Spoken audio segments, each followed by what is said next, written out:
Ich sitze hier mit dem Creative Director des Open-World-Spiels Watch Dogs, Jonathan Moret, und dem werde ich einfach mal ein paar Fragen stellen. Okay, first off, this was a very impressive showing at the Sony press conference. We've seen quite an interesting level with lots of interaction with the environment, lots of hacking going on. Is this a prototypical level or mission that's going on in Watch Dogs? What kind of gameplay can we expect also? What tasks will the game demand from us players next to hacking surveillance cameras and giving tips to our nerd friend? Well, there's a lot of question in there. Sorry. That's fine. We have a lot of different activities in the game. So it's an open world with hacking on top of it, but there's also shooting and driving. And the vision has always been, if you want to make a game that feels new to people, there's not 2,000 ways of doing that. You need to make sure that when the player plays, his brain consider completely alien options, stuff he never considered before, all the time. If you play a game and you face a situation and you feel like your option is a gun, then you play that. But if you start considering traffic lights, cameras, instructions to VIPs, stealth at the same time, while you might have to use your gun, but also act something else to create a blackout to escape the cops. So all of those elements needs to spin in your brain at a split of a second all the time. And if you put the controller down and you can realize that you always considered those as a valuable option, then you're not playing in the same way. Then you're not considering the same things and it feels new. So today and also at this E3, this mission in particular is very flexible. You could have done it traditional stealth. You could have done it go and seek him and then afterwards we gun our blaze out of there. But we wanted to prove and show people that there are ways of doing it where you just use hacking and you don't move, because that's stuff that people are not used to. So the amount of gameplays and possibilities and differentiations are very vast. I think the challenge on a design perspective is to teach those new tools to the player. It's like saying, I know how to play guitar, now I'm going to teach you a language of music you don't understand.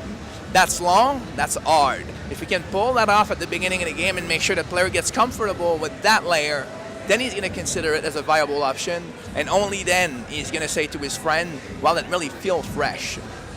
Okay, and one thing in open world games, at least for me and I'm surely for other players, is to just walk around and do stupid shit out of missions.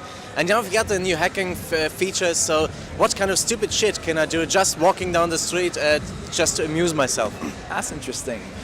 You can do a lot of that, like hacking traffic lights, having fun with bridges, having fun with even small little things. One thing that's fun about hacking or hackers in general, is you have those cool guys who are really good with computers that goes on YouTube and have some fun with hacking. We wanted to have that in the game too. So if you wander around and you see music playing on a Wi-Fi speaker, you can just hack it and change it if you don't like it, and then you impose your own music with people.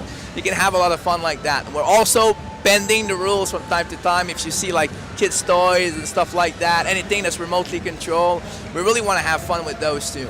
And the thing I like also is the home invasion part, or should I say the privacy invasion part, where you start with thousands of texto conversation and phone calls you can listen to, which sometimes are funny, brings a lot more flavor to a city, right? Because that's, in the end, I think it's the people that live in a city that has the biggest impact on its identity.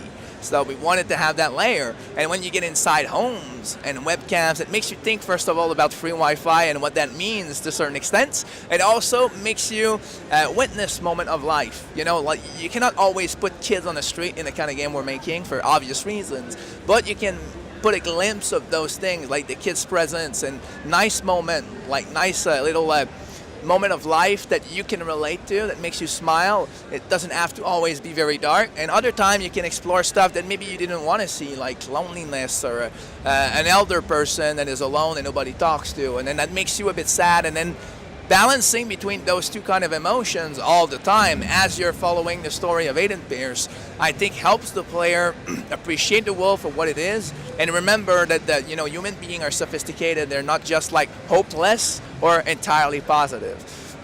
That's very interesting. Also, having fun with bridges is a nice little quote. But talking about the main character, Aiden, he's a hacker, so hackers usually have this cliche of being a bit for themselves, a bit back out of society, not the most social skills, but he's kind of a hard guy. In the E3 demo at the Sony press conference, he just killed some people. He just shot them, point blank range. So can you tell me a bit more about what's going on with this guy? Yeah. And why he's also kind of ruthless? He can be ruthless. That depends on what the player does. Like in the demo, like we're using a contextual like takedown like system. So this system, the player can define how he plays with it. Like if it's a bad guy and you have your gun drawn, yeah, you're gonna make it lethal takedown. But if you're stealth and you take him down, you're not gonna kill him. In the case of the police, when you take them down, like they're always going to be non-lethal takedown, but you can still take your gun out and shoot them in the head. So, like the ruthlessness of the character is more supported than suggested.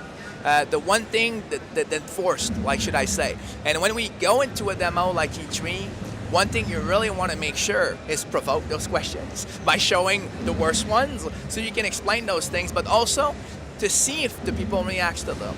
Because if you're making a game that's supposed to be serious, where there's this shades of gray, this reputation system, the media are talking about how you play, for it to be meaningful, the player needs to feel bad sometimes. They need to get to that level where, for their own sake or their own ethical code, they want to back off from it. And then you want to make sure you have all those options for them.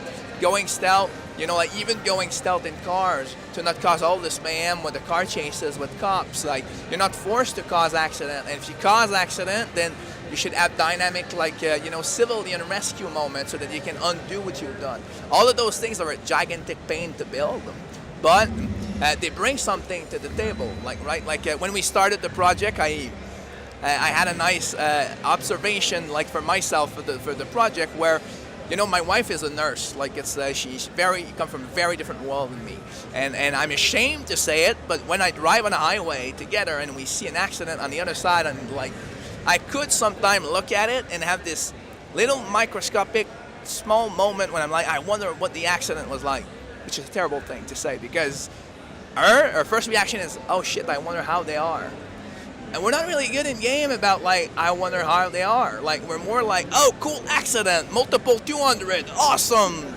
And I think it's about time we bring that level so that players don't necessarily feel like they're bad persons doing it, but at least they're making a choice about it, and we're a bit more responsible and more nuanced about what a city should be. It's a very noble thought you've going on there.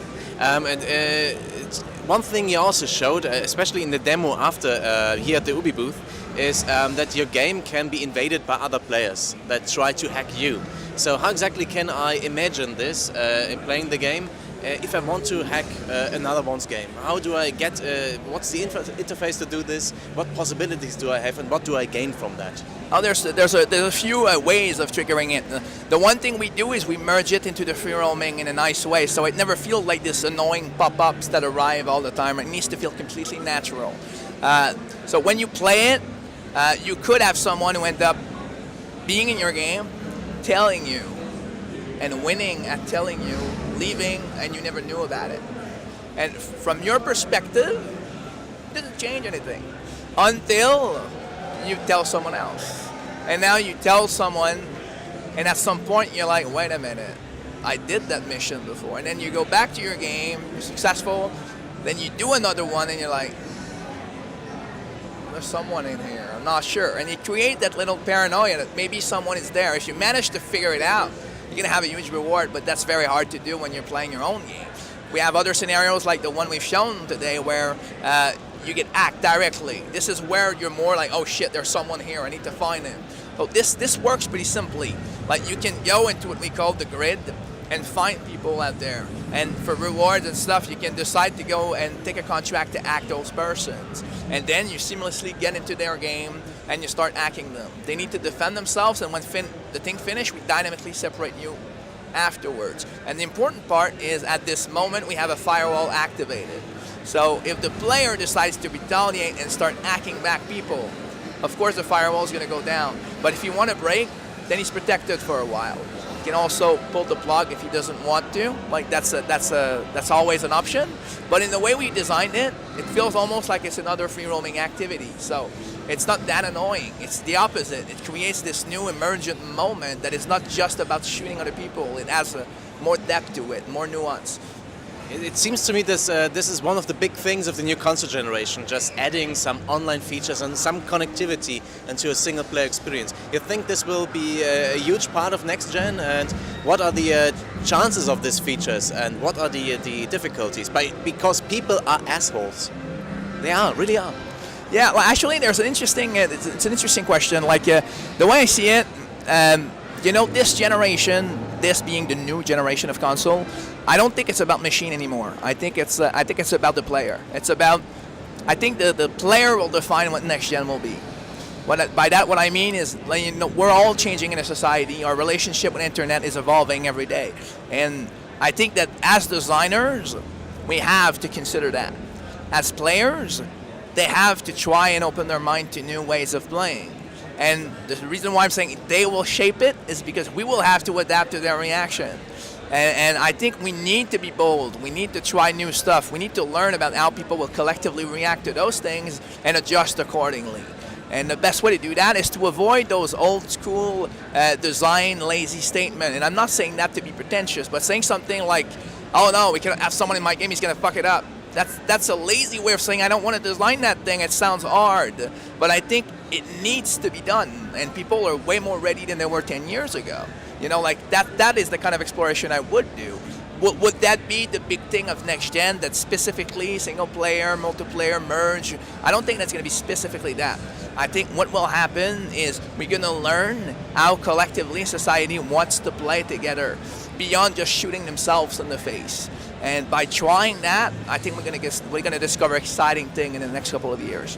It's very interesting, and one thing that Ubi also very much embracing. Ubi is jumping new in the next gen every time, and one feature of next gen consoles is a second screen, and pretty much every Ubi game has it, and your game has it too. So can you elaborate a bit more on generally how you use this feature, and also what's your opinion on that? How could this develop in the future? What I like about it is, first in our case, like 4 years ago, we knew we wanted to do that. But the requirement for us was it needs to be real time, and it needs to be real time anywhere. Like to us, like Watch Dogs, you need to be aside the couch and do a real time thing on a second screen was not enough. Like we're talking about connectivity, so you can be on the bus and you can be in real time, like through 3G with your friends, and that was important to us because when we started to talk about Watch Dogs. It was all about, okay, what will be the future experiences? Not from a machine standpoint and power, but how do we live our life? How that's going to impact how playing games means? And one of them was obviously connectivity. So we ended up saying, wouldn't it be cool to make a game where the metaphor for online is online?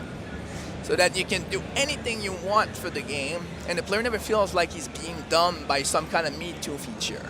And I think that this is where it started. So we put people very hardly on it to make sure that it worked. And today it's pretty cool. People see it and they never feel like we're just saying, yeah, we needed that because everybody have that. It feels more like, nah, we're talking about connectivity in the game.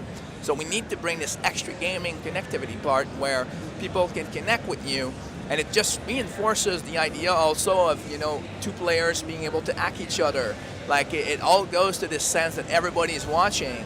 And there's definitely a little bit more about, the conspiracies and what's really going on behind Watch Dogs in a higher picture that ties into that. And I think that makes the entire universe a lot more emergent and interesting. That's cool. Thank you very much for this insight in Watch Dogs, and I'm very much looking forward to the final game. And good luck with it. Have fun and crunch. Thank you.